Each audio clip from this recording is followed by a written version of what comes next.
It's time to learn about the segment addition postulate, and with such a fancy name, you'd think that this would be really hard. Uh, and well, actually, so first of all, I know that this can sound kind of scary because this is a pretty complicated name. I mean, this what even is a postulate? Well, a postulate is basically something that everyone just knows is true without any evidence or proof written out. So, like for example, in the last video, I talked about the ruler postulate, and I'll have the card on the screen if you want to learn about that.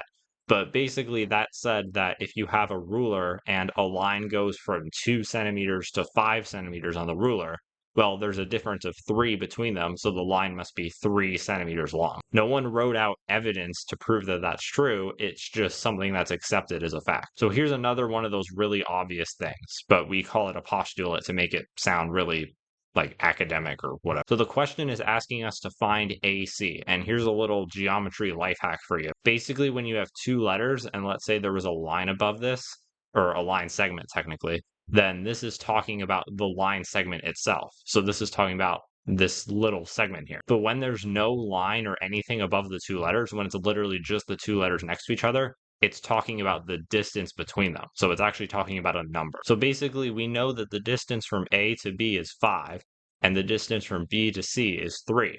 So to find AC, the distance from A to C, we just need to add together 5 and 3. 5 plus 3 is 8. So the distance from here to here must be 8.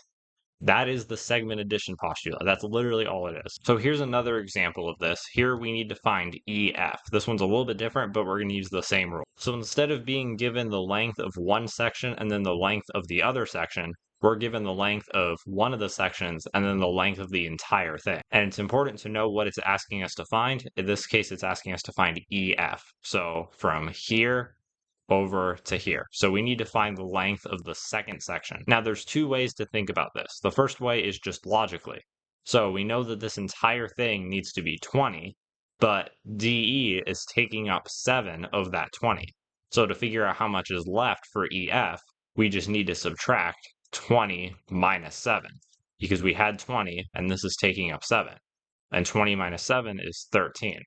Which means that there's 13 length left for EF. The other way that you could do this is to just think about the segment addition postulate literally and just imagine it as being DE plus EF. So basically this postulate says that we can add together these 2 sections to get the whole thing. So we can add 7 and our unknown amount, which is EF. And if we add them together, we should get 20. And then we can just solve it like an algebra problem by getting EF by itself. So to get EF by itself, I see that there's a 7 here. And to get rid of the 7, we'll do the opposite of addition, which is subtraction. So we'll subtract 7 from both sides. These cancel out. And on the left side, we just have EF.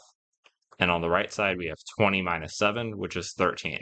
So EF has to be 13, which is the same answer we got before. So yeah, 2 ways to think about it, but it's the same rule as the last problem. So the segment addition postulate honestly isn't as scary as you might have thought it would have been, because the word postulate literally just means something that's obvious. But you might have been surprised to see a little bit of algebra coming in at the end there.